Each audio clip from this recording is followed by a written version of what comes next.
सरकार की बातें केवल बातों तक सीमित हैं। अगर आज के समाचार पत्र आप उठाकर देखेंगे तो उनके मुख्य प्रश्नों की जो खबर है वो चौंका देने वाली और चिंताजनक खबरें हैं कि डेंजर जोन्स को अभी तक चिन्हित तक नहीं किया गया और उनके लिए कुछ किया नहीं गया। श्रीनगर से बद्रीनाथ का जो रास्ता है वो गड्ढा युक्त है। ऐसे में जगह जगह पर हेल्थ की सुविधाएं होनी चाहिए थी, एटीएम सुविधाएं होनी चाहिए थी। और पिछले बार का जो मंजर हमने देखा कि 7 से 10 घंटे तक यातायात जो है बाधित रहा, ऐसे में छोटे 2-3 साल के बच्चों को जो दुश्वारियों का सामना करना पड़ा, भूख से वो बिलखते रहे, इसका भी इंतजाम सरकार को करना पड़ेगा। 8 लाख लोगों की बात आप आने की कर रहे हैं, लेकिन वो रहेंगे कहाँ और खाएंगे क्या, ये बात आप नहीं बता रहे हैं। जितने मंत्री हैं उतनी बयानबाजियां हो रही हैं। इसके लिए सरकार को चाहिए कि केवल एक व्यक्ति चारधाम यात्रा के लिए अधिकृत हो, या तो विभागीय सचिव या विभागीय मंत्री चारधाम यात्रा के लिए कोई बात बोले, क्योंकि प्रदेश की जनता और देश विदेश से आने वाले श्रद्धालु दर्शनाभिलाषी जो हैं वो कंफ्यूज हो रहे हैं। धन सिंह रावत एक बयान दे रहे हैं, दूसरा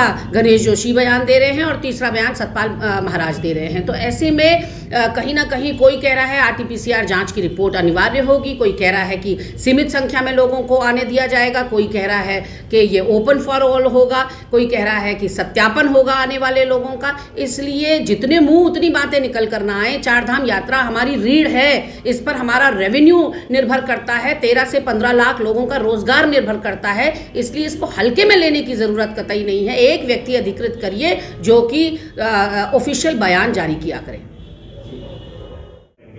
नहीं, स्वास्थ्य मंत्री जी कहीं ना कहीं भेड़िया आया वाली कहावत को चरितार्थ कर रहे हैं। उनके बातों पर विश्वास कैसे किसी को होगा यदि बार बार वो इस तरह से यू टर्न लेंगे, क्योंकि हमने देखा जब 31 मार्च को सेवाएं समाप्त होने वाली थी संविदा कर्मियों की और वो धरना रत हुए, तो मंत्री जी का बयान आया कि इनको स्वास्थ्य विभाग में समायोजित किया जाएगा, लेकिन ये केवल जुबानी बयान था, उसका लिखित में कोई शासनादेश नहीं आया। और उसकी परिणति ये हुई कि इन लोगों को सड़कों पर उतरकर प्रदर्शन करना पड़ा। और मुख्यमंत्री आवास कूच के दौरान तो इनके साथ पुलिस प्रशासन ने जो बर्बरता की उसके साक्षी हम सब बने।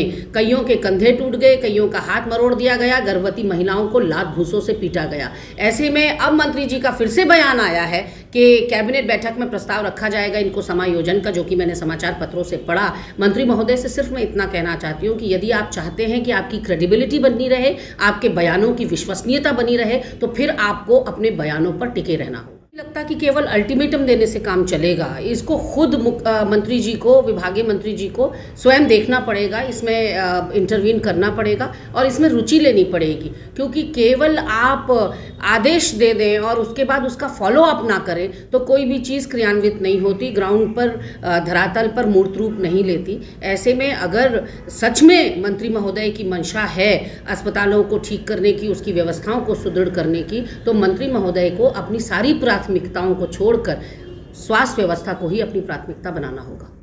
है हमारे बच्चों को, आने वाली पीढ़ियों को वेदों का, उपनिषदों का ज्ञान होना ही चाहिए। लेकिन जो हमारी धुरी है, हमारी जो पहचान है पूरे विश्व में, वो अनेकता में एकता के लिए है, वो सामाजिक समरसता के लिए है, वो नेशनल फैब्रिक के लिए है, वो हमारे लोकतंत्र के लिए और संविधान की हमारी पहचान है। उसकी पढ़ाई ज़रूर बच्चों को दिलानी चाहिए। और कहीं ना कहीं शिक्षा मंत्री जी का सुझाव बहुत अच्छा है। अगर इसका क्रियान्वयन हो पाए तो निश्चित तौर पर कांग्रेस भी स्वागत करेगी।